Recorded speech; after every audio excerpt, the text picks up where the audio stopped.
Ok, aquí tenemos dos conceptos con los cuales cerramos el tema de límites, al menos directamente. Eh, entonces, en esta sesión simplemente se basa en aplicar polimerización a dos conceptos que ya hemos visto. El primero se relaciona con la función lineal, pero aplica para cualquier otra función. Y el segundo, pues límites, ¿no? Que ya los hemos visto.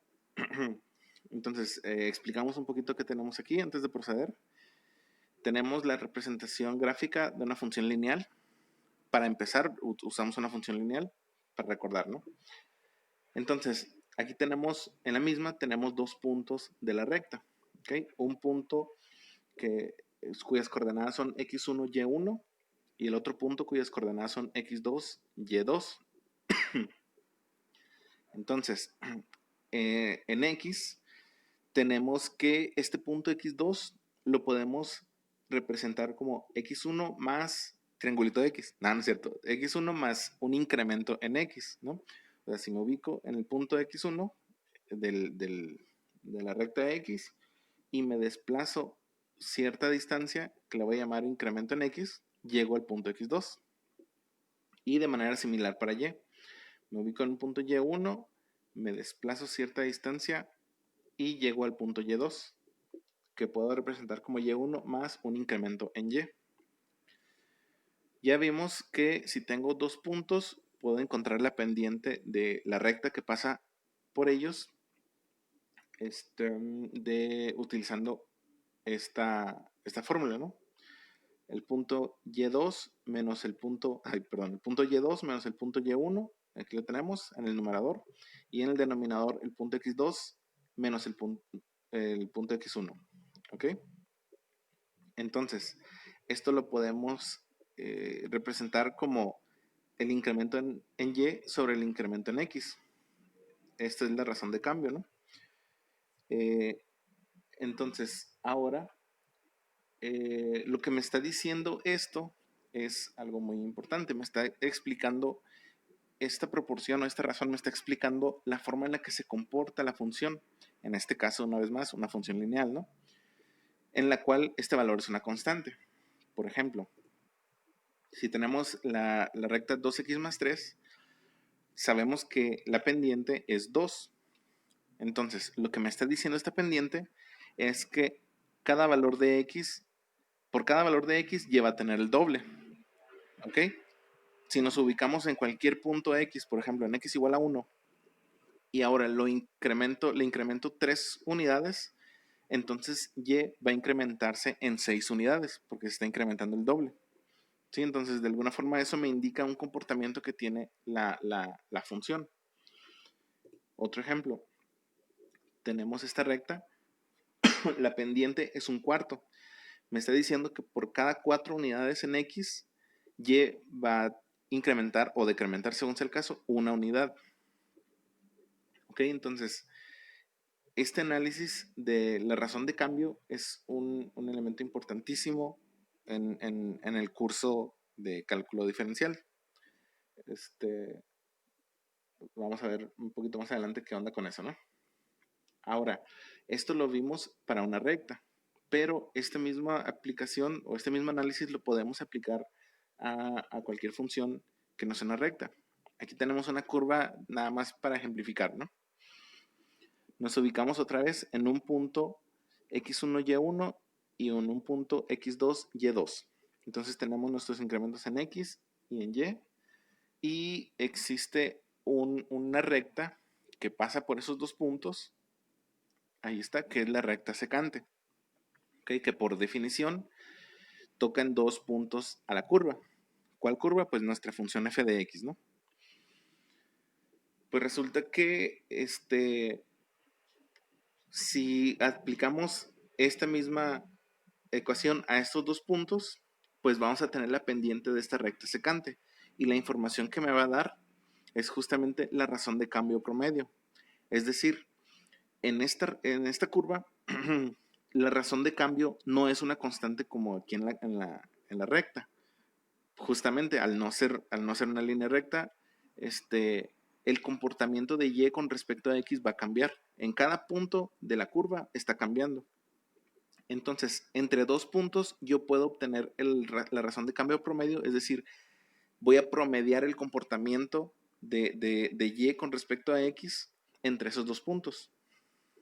Vamos a ver un ejemplo, ¿no? Vamos a decir que esto obviamente no es el caso, pero vamos a suponer que esta gráfica está representando a la función X al cuadrado. ¿Ok? Quiero saber su razón de cambio promedio entre los puntos 2,4 y 3,9. Recuerda que el primer valor le pertenece al eje horizontal, el segundo al eje vertical. Entonces tengo estos dos puntos, ¿no? Vamos a suponer que este punto es este de aquí y este punto es este de aquí, ¿no? Entonces simplemente vamos a sustituir estos valores aquí. Nos va a quedar algo como... Ay, está en general, ¿no? No sé por qué lo volví a poner si está aquí, pero bueno. Entonces vamos a sustituir, ¿no? Y2 menos Y1 entre X2 menos X1. Entonces 9 menos 4, ahí está en el numerador. 3 menos 2, ahí está en el denominador. ¿Cómo se dice? Empezamos a simplificar. A 9 le quito 4, me queda 5. A 3 le quito 2, me queda 1. Como el denominador es 1, pues no hay necesidad de ponerlo. Entonces, la razón de cambio promedio entre esos dos puntos para esta función es 5. ¿Ok? Pues esa es básicamente la razón de cambio promedio, una vez más. Ahora, el punto Y2, que es el que tenemos aquí, lo podemos reescribir como la función evaluada en X2, ¿no? Es decir, yo tomo este punto en X, la uso para evaluar la función y me va a dar esta altura en Y. ¿Ok? Ahora, este punto X2 yo lo puedo reescribir en términos de X1. Es decir, yo puedo reescribir esta función evaluada en X2 como esta función evaluada en X1 más el incremento en X. Es decir, esto que tenemos aquí. Lo hacemos para tratar de reducir la cantidad de variables o de términos que estamos manejando. Entonces, ya que reescribí esto de esta forma, también podemos reescribir el valor Y1 como la función evaluada en el punto X1. Es decir, si este lo utilizo para evaluar la función, me va a dar esta altura. ¿Ok? Entonces, vamos a utilizar esto y esto para reescribir esta ecuación. Y pues la pendiente la obtenemos de esta forma. En el numerador tenemos la función evaluada en X1 más el incremento en X, y a esto le voy a restar la función evaluada en X1, y esto me va a dar ese incremento en Y. Y en el denominador, pues a X2 le quito X1, me va a quedar el puro incremento, ¿no? Esto lo vamos a dejar así. Ahora sí, esto es lo que vamos a utilizar para la razón de cambio instantáneo, que es el segundo tema que vamos a ver esta sesión. Ahora sí, limpiamos pizarrón. ¡Tarán! Nada más que nos quedamos con la segunda gráfica, pero un poquito más simplificada, ¿no? Igual ya sabemos que esos dos puntos son X1, Y1, X2, Y2. Y tenemos la línea secante que pasa por esos dos puntos y por lo tanto corta en dos puntos a la curva. Ahora, a ver cuál es el siguiente paso.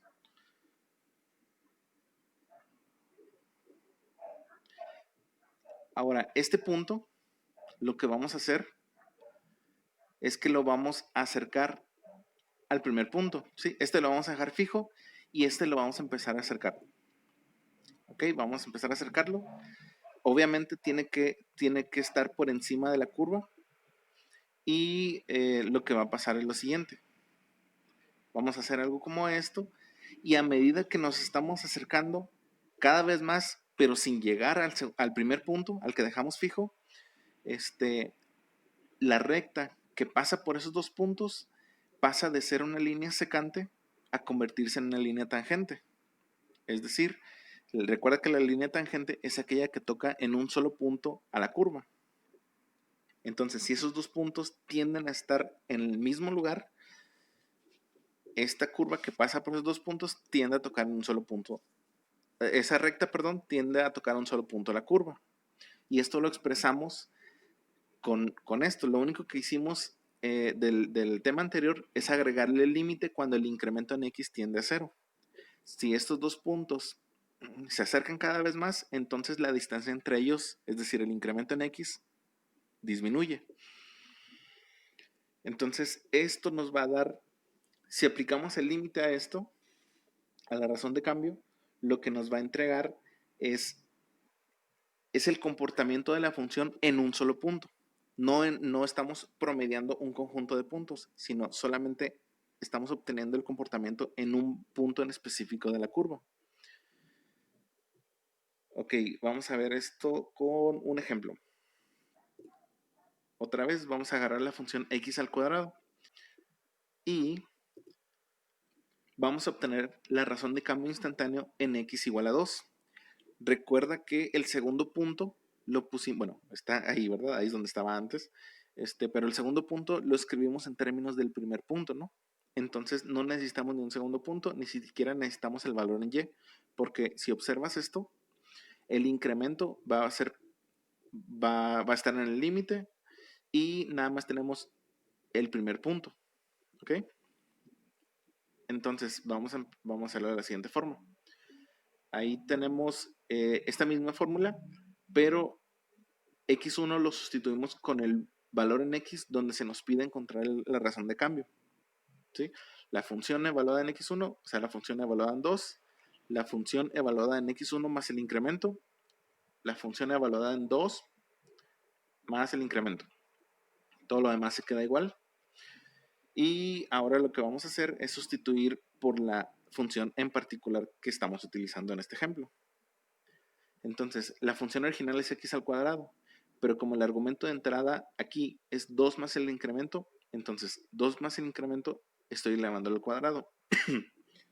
Y aquí el argumento de entrada es 2, me está diciendo que lo eleva al cuadrado, por eso tenemos 2 al cuadrado. Entonces, chécate cómo aquí tenemos un binomio al cuadrado, ¿no? Entonces lo desarrollamos.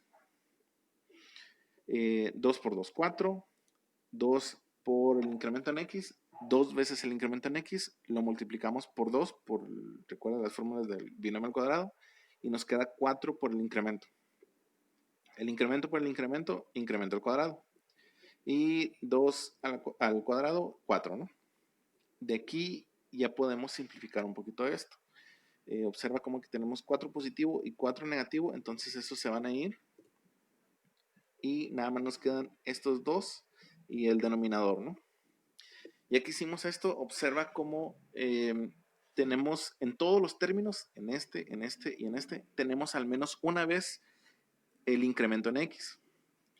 Gracias a eso podemos eliminarlo de aquí y uno de estos lo eliminamos. ¿Ok? Entonces me va a quedar este 4 y una vez, le voy a sumar una vez el incremento y me va a quedar algo como esto. Ya que simplificamos en este punto, donde quitamos el incremento del denominador, ya podemos aplicar el límite sin problema. Si lo hubiéramos querido aplicar antes, recuerda que el denominador hacerse 0 se indetermina la fracción, ¿no? Y pues ese es algo que no se desea. Por eso es necesario esta simplificación, para poder aplicar el límite sin problema. Porque aquí si aplicamos el límite podemos hacerlo directamente. Esto se hace 0 y el resultado es simplemente igual a 4. Lo que resuelve el ejercicio. La razón de cambio instantáneo en x igual a 2 para esta función es 4. Si se me pide en otro punto, tengo que sustituir ese valor aquí, hacer la misma simplificación y me va a dar otro valor. ¿Ok? Porque esta es la pendiente de la recta que toca nada más a esta curva en este valor. En otro valor va a tener otro pendiente la recta que solamente toca ese punto. En las funciones algebraicas, como las de potencia, polinomios lineales,